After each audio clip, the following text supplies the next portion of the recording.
scholars, welcome back. Okay, here we are. I am on the modules page. I'm looking at module 1, legal and constitutional foundation of business, the court system, and ADR and business ethics. Like if going down there, I can't show the screen because I don't have that capability on this video.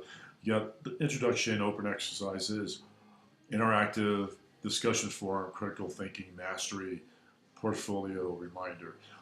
Each module is pretty much set up the same way, and we'll go through each one as we move on. Introduction, we did that. If you saw that, welcome again. Opening exercise is not graded. It's kind of a brain exercise. Get your mindset in there. Answer a few questions, see if you're on track with the course or not. Interactive lecture, obviously that speaks for itself. A lot of videos, sequential reading, other reading you need to have to read besides the text itself. Discussion forum, we'll roll back to that one here shortly. Critical thinking exercise, correct myself on that. I said in the expectation it's week 2 is actually week 1 where we start off with professional development. And mastery exercise, that is where you are graded. Kind of test your knowledge, where you're at, are you reading the material, you understand it. And the portfolio reminder, opening it up here, there we go. It gives you a choice of writing 2 different types of business plan, international or domestic one. So we kind of start thinking about ahead of time. And the whole premise of this too is also start talking about in your assignments and stuff what you're going to be focused in your portfolio and kind of focus your discussions toward that way. So when you get to the portfolio, all the work is done. You have to think, oh my God, now what do I do? This is going to be a good mindset. A good exercise gets you the mindset to get your head in the game. What's my portfolio? That's my end product. What am I going to talk about? All right, moving to discussion, the forum. Moving a little slow here today. All right, this is a case study here with the Fuego phones. If you're familiar with the Samsung battery explosions, what about 2-3 years ago? Same scenario. This time you're put in a position to analyze the situation, and you're the CEO. What are you going to do about this situation? Are you going to leave them on the shelf, or are you going to take them off the shelf? Are you going to just wait for lawsuits to come in, or are you going to try to do damage control before it gets out of control? So the 4 topics there: analyze the critical reasoning theory you're operating for your phones international under. What is the ethics of the company?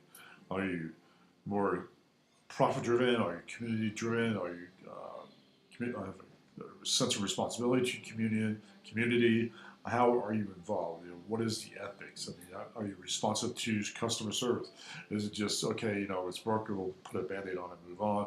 Or, hey, it's broken, let's get in there and actually fix and find out what the problem is. So kind of look at those ethical sides of the house, how are you going to approach this case study.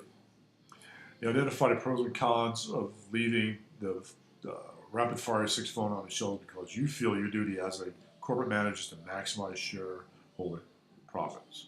And this is up to you. Leave it on the shelf, lawsuits are going to come our way. That's going to cost X million dollars. Or you take the phone off the shelf, that's going to cost X million dollars. And what do? It's play it out. Maybe no more phones will blow up. Nobody will get hurt. Or do you pull off the shelf right away, find, okay, what's the problem? And actually fix it, then put it back on the shelf. So kind of balance those 2 out. Why and why not? You would do either one of the 2, if that makes sense. Determine an approach to recalling the rapid-fire 6 phone because you feel the corporation owes a duty to the public, consumer, and the government in terms of social responsibility. Why would you do this? And again, the answers in the questions are totally up to you to determine your ethical approach to the situation.